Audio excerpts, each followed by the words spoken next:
Днес, 12 май 1998 година, интервюираме господин Самуил Исак Шапатов. Намираме се в неговия дом в град Ямбол, страна България. Интервюто ще го проведем на български език.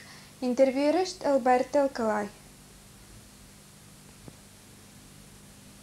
Днес, 12 май 1998 година, интервюираме господин Самуил Исак Шапатов. Намираме се в неговия дом в Ямбол, страна България. Интервюто ще го проведем на български език. Интервюиращ Алберт Алкалай. Господин Шапатов, кажете ни цялото си име. Самуил Исак Шапатов. Бихте ли ми го казали сега буква по буква? На български? На български.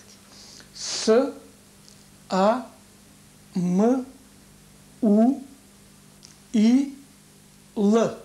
Второто име. И, С, А, К.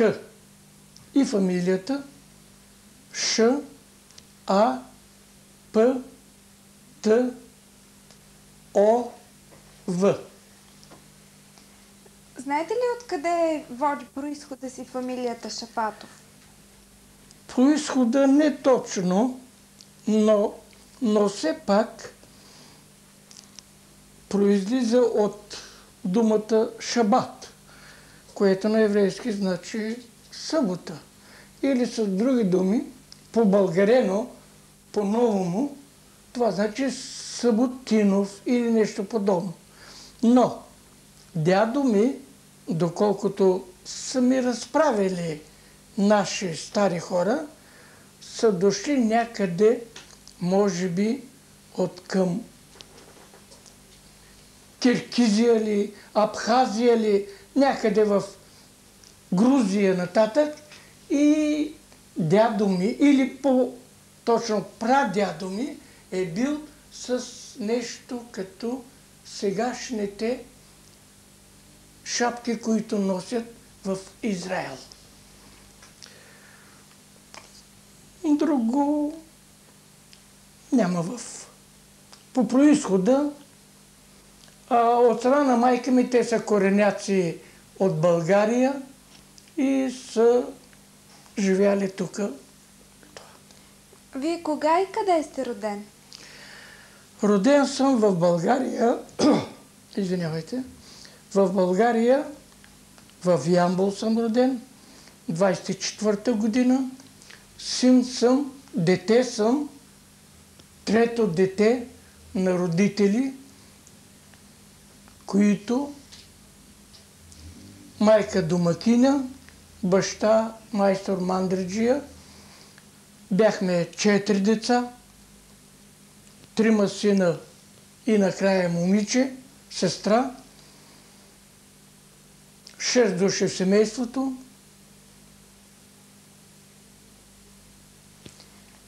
Това е.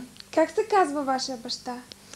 Баща ми се казваше Исак. Но неговото име, не неговото име, а цялата фамилия майче на 2-3 пъти се е сменяла, защото Исак Шапатов Хане, Исак Шапат Бехар, Исак Бахар Хажмонай, по името на дядо, на не знам какво си, с други думи, на 3 пъти са сменяли имената тогава. Моето име също е било сменяно, макар и по-късно, 1941 година, или 2 да кажа, не се спомням точно кога, когато името ми е станало от Самуил, което е било българско, на Самаел, и с презиме Хане, което изобщо не е имало в нашия род. Знаете ли как са се запознали вашите родители?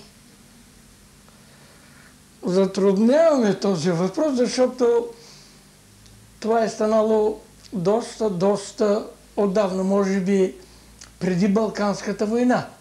Но все пак мога да кажа следното, че тогава евреите по-са се търсили. Евреи с еврейки. С други думи, той е от Карнобат, баща ми. Тя е от Ямбол или от селата около Ямбол. Имали са вземане-дяване, с което при тях е малко по-така родова черта на евреите да се търсят едни други. Запознали са се като всички млади хора. Казахте, че баща ви е бил мандраджия. Да. Вие помагахте ли му в неговата работа? В неговата работа помагаха по-големите ми братя, защото аз съм трето дете и бях малък, докато той е работил. Но въпреки това включвахме се всички в дейността му, защото и майка ми, и братята ми, някакси и мандрата, макар че той е бил вълнонаемен, нали?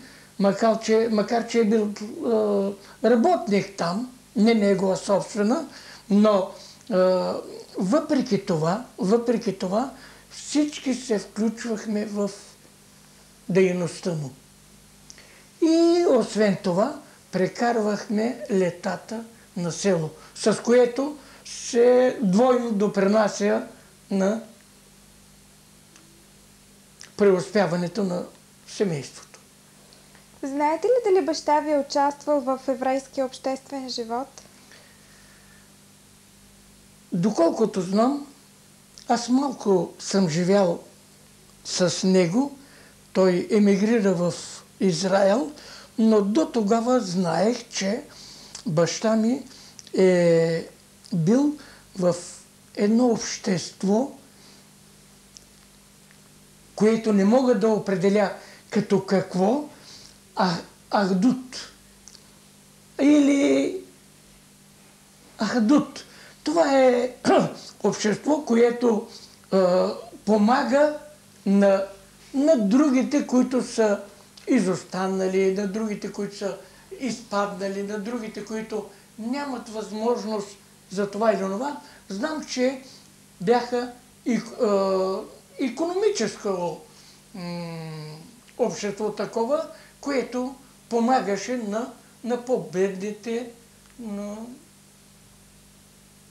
нашето общество.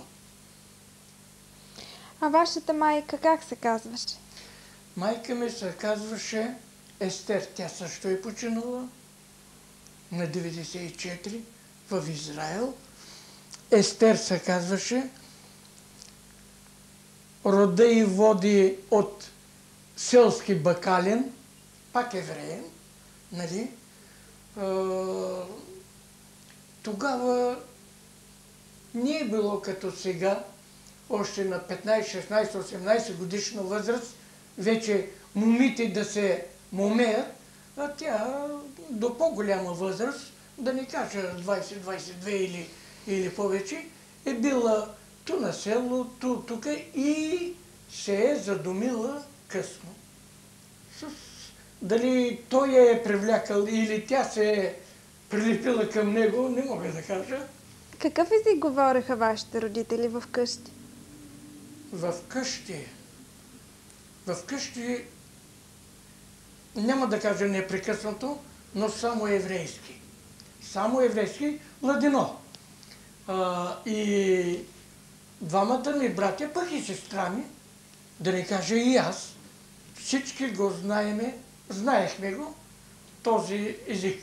Но понеже от 30 на години, ако не и повече, вече прекъснахме този език и макар и да го поддържаме, няма да кажа изкуствено, но да го поддържаме, слабо го вече говориме. Къде се намираше вашата къща в Ямбол?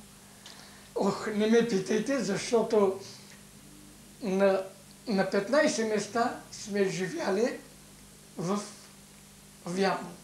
На най-различни улици и това. Наша къща не сме имали.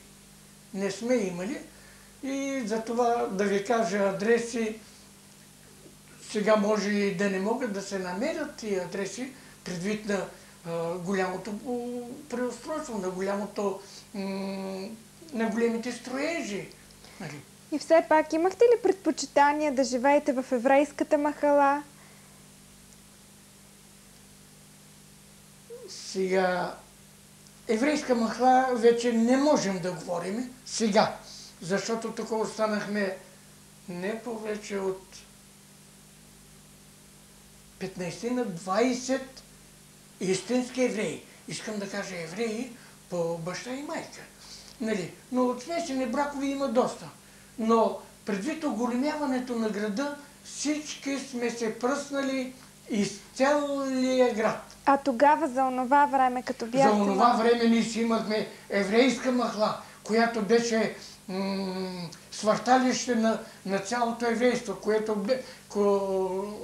която махла беше наша махла. С други думи, ние там се живеехме и се живеехме. Поддържахте ли връзка с българи, с арменци, турци? Сега? Тогава, когато бяхте малък. Тогава, знаете ли, че не, защото аз ходех на еврейско училище. Братята ми също. Бяхме почти само измежду евреи. Не търсихме, не става въпрос за гето. Не става въпрос за гето. Но ние бяхме така в еврейската махла и се знаехме всичко и за всичко. Всичко и за всичко. Имахте ли любимо място в еврейската махала? Ние построихме училище 1934 година.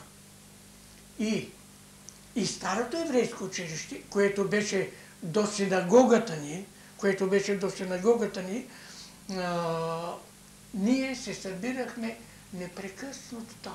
И особено когато празнувахме Сукот. Правихме в двора сука. Не знам, вие дали знаете какво представлява суката? Разкажете какво представлява. Това е, впрочем, и ходехме там, чувствахме се, макар и на нея възраст, евреи. Докато по-късно вече това чувство няма да кажа на еврейско чувство, полека се изтрае така. Влизахте ли в суката като деца? Ох, разбира се. Даже там поднасяха и известни, няма да кажа лакомства, но поднасяха някои работи, които ги консумирахме ние, децата. Аз съм бил малък тогава, но въпреки това там отиваха и други от училището, деца, които също консумираха и се чувстваха евреи. Даже самото поднасене на такива, няма да кажа пак лакомства, на такива работи, те бяха типично еврейски и това спомагаше да се чувстваме евреи. Помните ли някое лакомство? Какво обичахте най-много да ядете? Аз какво съм обичал, но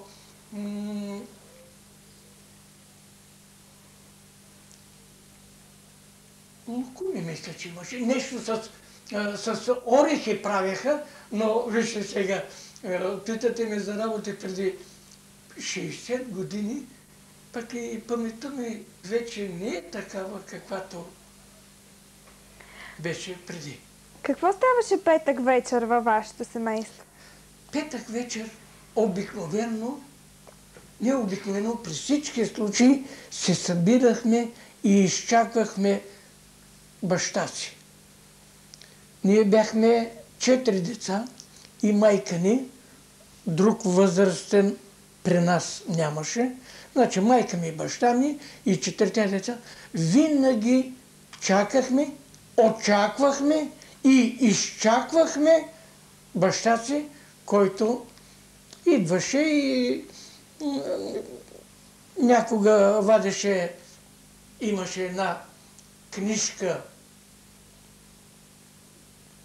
шемата, нали, и която беше малка такава джобен формат и четеше известни пасук, което значи на български известни пасажи и ги превеждаше един вид и ни ги предаваше с други думи. И ние го слушахме. Той работеше ли в събота? В събота, докато бяхме на мандри, работеше, защото или създаваше работа на другите, а той може би по-малко да е работил. Не мога да твърдя, не мога да си спомня, но в село не се гледаше това нещо. А мандрите бяха изключително предимно в село. Помните ли как празнувахте Пурим във вашето семейство? Пурим в нашето семейство го празнувахме много горещо и не само в нашето семейство, а и в околните семейства, с които се събирахме. И се маскирахме, и ядяхме мавлач, фулари, и ядяхме такива сладки работи, които за времето бяха наистина лакомства. Събирахме се, аз имам 1, 2, 3, 4 войчовци и 2 лели, може би съм пропуснал някой, с които си ходихме непрекъснато на гости. Това значи, че не водихме живот затворен, а чисто и просто семействата ни се сближаваха не само по кръв и род, нали? Но и по всичко. Помня, това много добре го помня.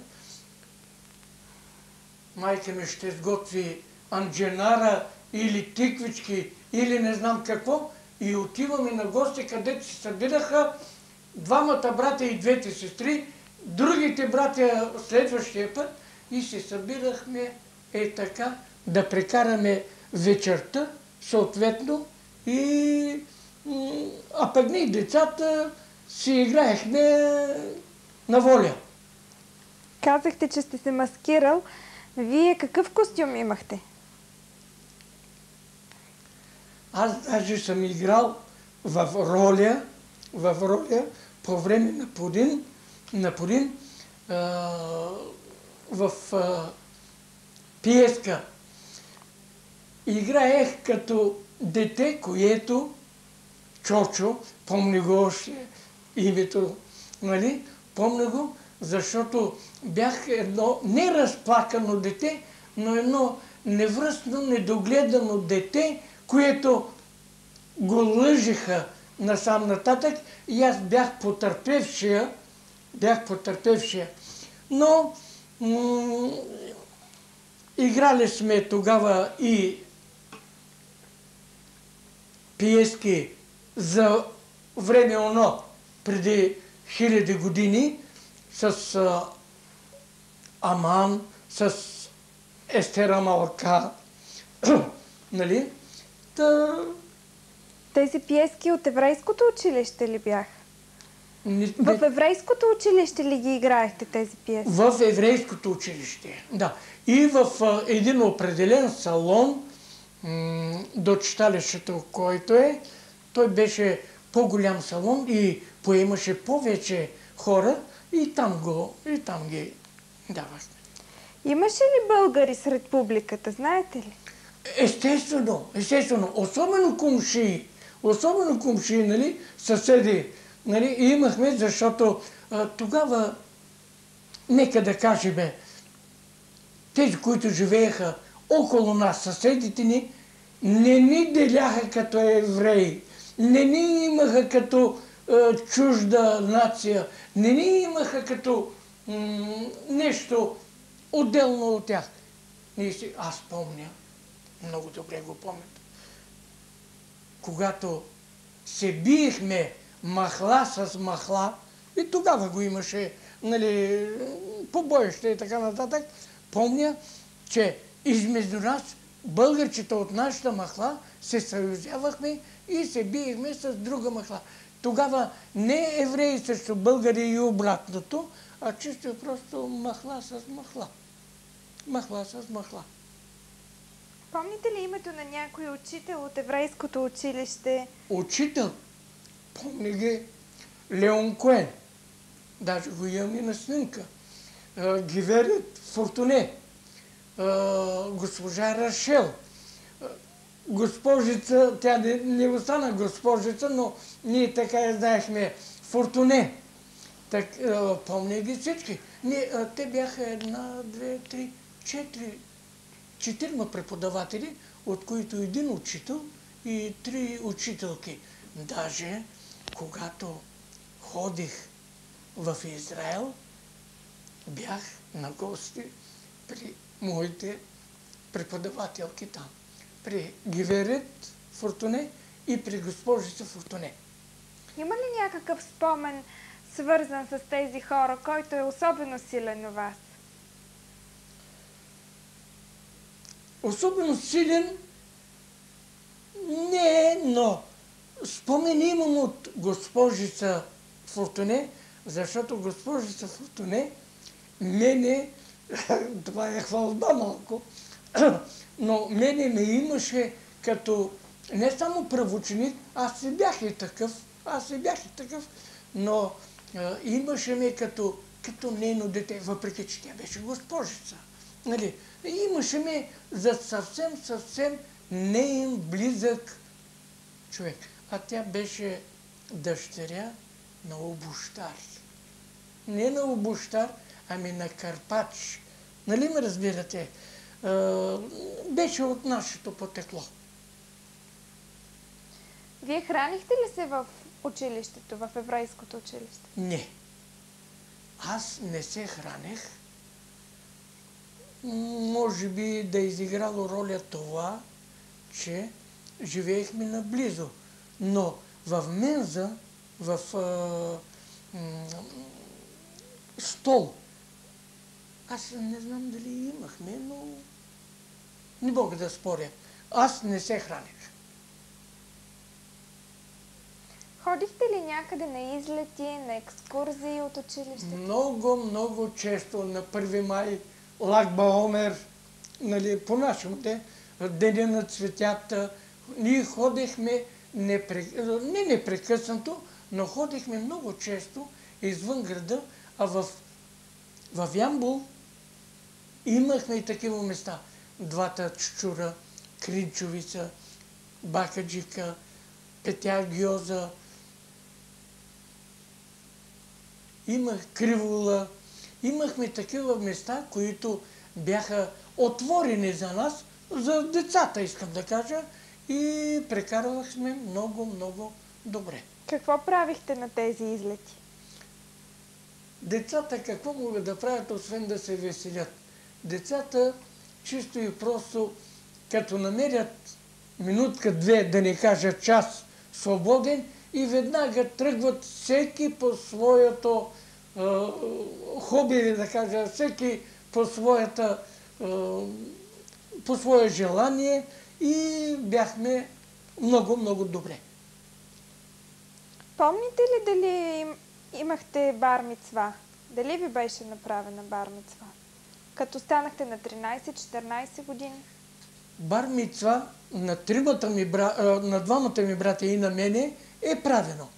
На всички тогава, на всички, повтарям, им е правено. Даже на моите двама сина също им направих. На единия в Ямбол, на другия в София им направих бар мицва. Кои бяха поканени на тържеството? На тържеството тук... На вашето тържество.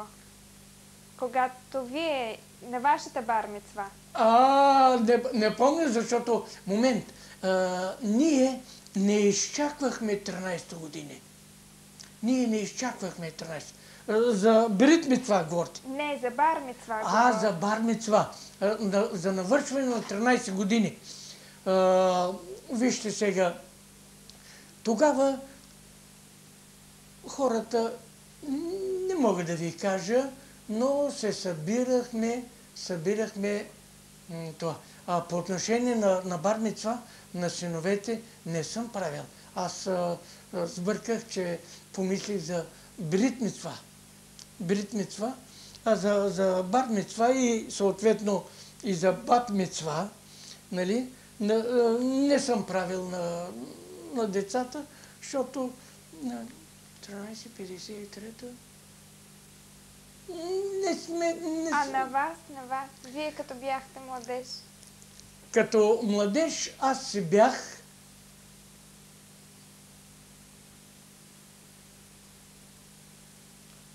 по-обстойно, не мога да говоря за него време, защото са си минали 65 години, 60 няколко години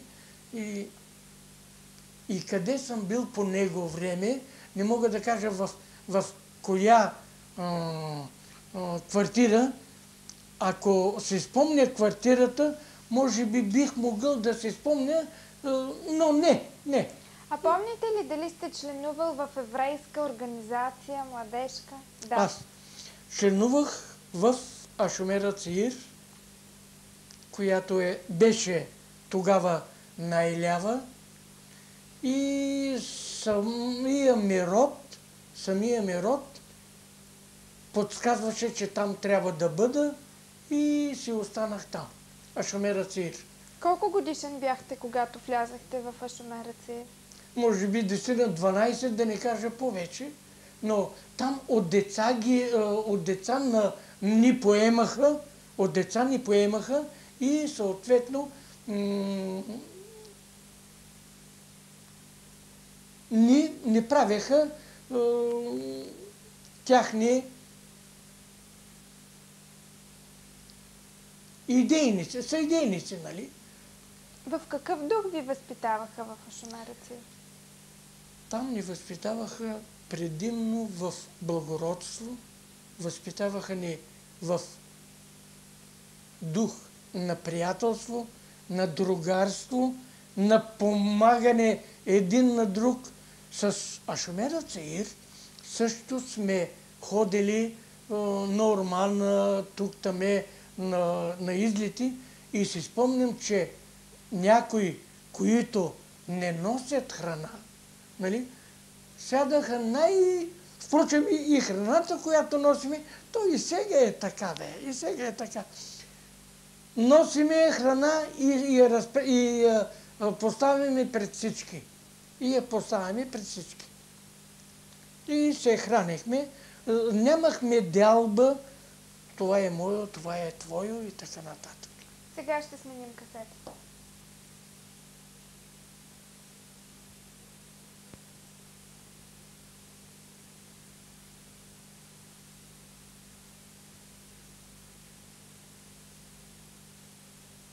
Господин Самуил Шапатов, имахте ли специални униформи в Ашумер ацеир? В Ашумер ацеир? Да, имахме. Какво представляваха те? Сива, повтарям, риза, затворена рубашка. По-руски, нали? Сива е такава И я носихме постоянно